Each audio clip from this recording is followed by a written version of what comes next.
चलो, joint life policy कौन खरीदता है? पार्टनरशिप फर्म खरीदता है। पार्टनरशिप फर्म खुद की तो कोई लाइफ नहीं होती है, तो पार्टनरशिप फर्म किसकी लाइफ पे खरीदता है? पार्टनर्स की लाइफ पे खरीदता है। मींस ABC, इन तीनों की लाइफ पे एक पॉलिसी खरीदता है which is known as joint life policy. इन तीनों की लाइफ पे, तीन या चार जो भी जितने भी नंबर ऑफ पार्टनर्स है उतने पार्टनर्स की लाइफ पे पार्टनरशिप फर्म पॉलिसी खरीदती है which is known as joint life policy. हम आगे पढ़ेंगे सेपरेट लाइफ पॉलिसी भी है कि मतलब पार्टनरशिप फर्म तीनों की अलग अलग पॉलिसी खरीदती है, वो भी है। पहले हम क्या पढ़ रहे हैं? Joint life policy. ठीक है।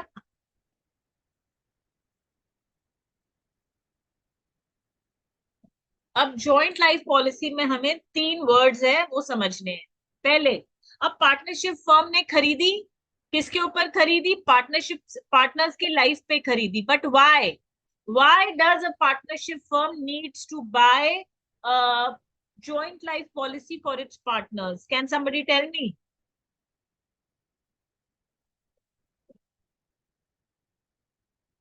Anybody wants to prompt anything? Karan, Nathan? जो अमाउंट जो अमाउंट रहेगा पॉलिसी का वो फिर फर्म को मिल जाएगा। तो उसके लिए तो किसी का डेथ होना पड़ेगा ना।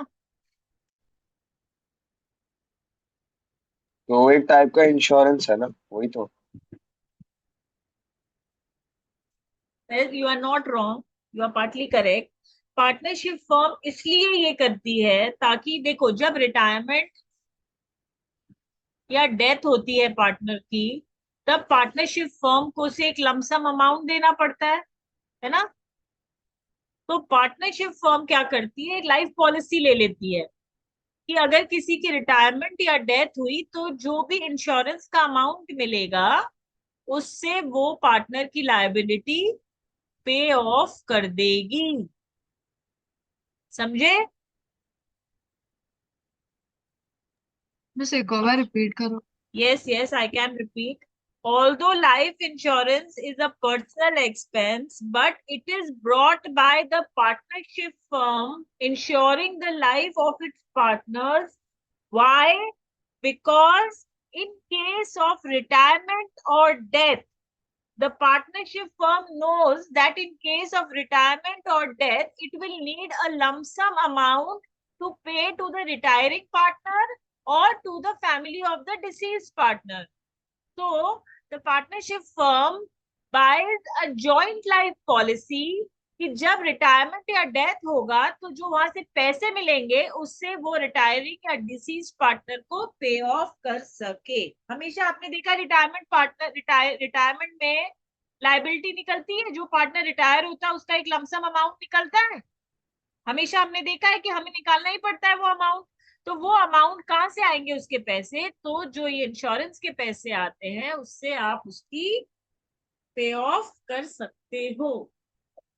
समझे? तो अब हमें इसमें क्या समझना है? जॉइंट लाइफ पॉलिसी में, जॉइंट लाइफ पॉलिसी में हमें तीन टर्म समझने हैं। सबसे पहले तो हमें तीन टर्म समझने हैं जॉइंट लाइफ पॉलिसी में। फर्स्ट टर्म है इंश्योरेंस प्रीमियम। अच्छा, पूरा लिखते हैं क्वेश्चन में, joint life policy insurance premium. ठीक है। सेकंड होता है अश्योर्ड अमाउंट, और थर्ड होती है सरेंडर वैल्यू। अब हम तीनों चीज एक एक करके पढ़ेंगे, समझेंगे कि क्या होता है। ठीक है। इंश्योरेंस प्रीमियम क्या होता है? जब हमने इंश्योरेंस निकाला, मान लो कि हमने 1 लाख रुपए का इंश्योरेंस लगाया एक पार्टनर की लाइफ पे कि जब वो पार्टनर की डेथ होगी तब 1 लाख रुपए मिलेगा। ठीक है। या फिर जो आजकल टर्म इंश्योरेंस सुना है आप लोगों ने, टर्म इंश्योरेंस मतलब एक पर्टिकुलर पीरियड के लिए होता है। वो सपोज 10 साल के लिए लिया मैंने, ठीक है, तो 10 साल बाद जब मेरा टर्म पूरा हो जाएगा तो मेच्योरिटी पे मुझे 1 लाख रुपए मिल जाएंगे। ठीक है। तो इसके लिए ऐसा तो है नहीं कि बस मैंने लाइफ पॉलिसी खरीद ली कि भाई मेरे ऊपर 1 लाख रुपए का इंश्योरेंस कर दो और मुझे मरने पे 1 लाख नहीं मिल जाएंगे, नहीं, मुझे इसके लिए हर साल कुछ ना कुछ पैसे तो भरने ही पड़ेंगे ना। अगर मैंने कितने जितनी ज्यादा बड़े अमाउंट की पॉलिसी लूंगी उतने ज्यादा प्रीमियम भरना पड़ेगा। तो मुझे हर साल एक अमाउंट भरना पड़ता है, सपोज 10,000। हाँ, जब तक मैं जिंदा हूं मुझे हर साल 10,000 रुपए भरने हैं। वो क्या होता है, मेरा इंश्योरेंस प्रीमियम। हम हर क्वेश्चन में पढ़ते हैं insurance premium paid, insurance premium paid, तो ये होता है इंश्योरेंस प्रीमियम। हम किसी भी चीज का इंश्योरेंस ले, हम अपनी लाइफ का इंश्योरेंस ले, हम अपने घर का इंश्योरेंस ले, हम अपनी कार का इंश्योरेंस ले, इंश्योरेंस सिर्फ जाके फॉर्म फिल कर देने से इंश्योरेंस नहीं मिल जाता है, हमें उसके लिए एक चार्ज पे करना पड़ता है। जब तक कि वो इंश्योरेंस वैलिड है तब तक हमें कुछ पैसे भरने पड़ते हैं, which is known as insurance premium. ठीक है, तो सबसे पहले हमने एक टर्म समझा इंश्योरेंस प्रीमियम। अब इसमें इस टर्म में किसी को कोई प्रॉब्लम है? नहीं है, सबको समझा इंश्योरेंस प्रीमियम क्या होता है। ठीक है, अब दूसरा अमाउंट है, क्या है, assured amount, means the total amount for which the firm has taken the insurance। जैसे मैंने आपको बताया कि यहाँ पे मैंने 1 लाख रुपए का इंश्योरेंस लिया है, तो मेरा assured amount मतलब कि अगर मेरी लाइफ पॉलिसी है तो डेथ पे मुझे कितना मिलेगा, ये assured amount मिलेगा।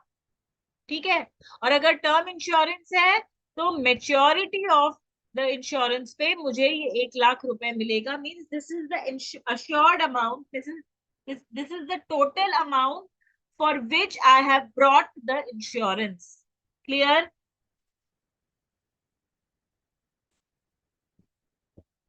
ठीक है, नाउ अब हमने एक थर्ड टर्म सुना, surrender value. Now what is surrender value? Suppose मैंने किसी कारण से मैंने अपनी लाइफ पॉलिसी ली थी, सपोज कि मैं जब तक जिंदा रहूंगी इतना प्रीमियम भरूंगी और जब मैं मर जाऊंगी तो मेरे परिवार को 1 लाख रुपए मिल जाएंगे। लेकिन किसी कारण से मेरे ऊपर बुरा समय आ गया, मैं पैसा नहीं भर सकती इंश्योरेंस प्रीमियम का, या फिर मुझे बहुत बुरा समय आ गया और मुझे चाहिए कि मैंने जो इंश्योरेंस किया है मुझे उसका पैसा मिल जाए, तो मैंने क्या किया, चलती हुई पॉलिसी को कैंसिल कर दिया। ठीक है, मैंने सपोज लाइफ की पॉलिसी ली थी, मैंने उसको 20 साल बाद कैंसिल कर दिया, तो जब मैंने पॉलिसी खरीदी थी ना, मुझे उसी समय हर ईयर की सरेंडर वैल्यू बता दी जाती है कि अगर मैंने फर्स्ट ईयर में कैंसिल की तो मुझे सपोज 10,000 मिलेंगे, अगर सेकेंड ईयर में कैंसिल की तो 15,000 मिलेंगे, थर्ड ईयर में कैंसिल की तो 18,000 मिलेंगे, कुछ भी। ये तो मैंने रैंडम फिगर्स लिखे हैं, ये कुछ भी हो सकते हैं फिगर्स। ये इंश्योरेंस कंपनी के ऊपर डिपेंड करता है कि वो क्या दे रही है आपको सरेंडर वैल्यू। तो सरेंडर वैल्यू वो वैल्यू हुई कि मैंने अगर बीच में अपना इंश्योरेंस कैंसिल कर दिया, मतलब बिफोर मेच्योरिटी और बिफोर डेथ। मीन्स मान लो कोई पार्टनर रिटायर हो रहा है तो उसकी डेथ तो हुई नहीं, रिटायरमेंट हो गया, तो रिटायरमेंट मतलब कि मैंने बीच में ही पॉलिसी कैंसिल कर दी और मुझे क्या मिलेगा, उसका अश्योर्ड अमाउंट नहीं मिलेगा और मुझे उसकी सरेंडर वैल्यू मिलेगी। समझे?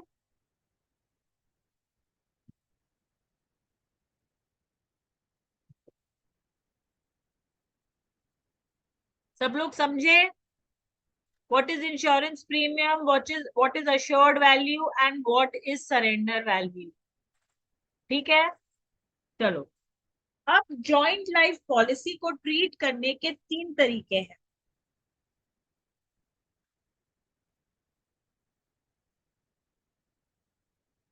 मैं फिर से स्क्रीन शेयर कर रही हूँ और बता रही हूँ।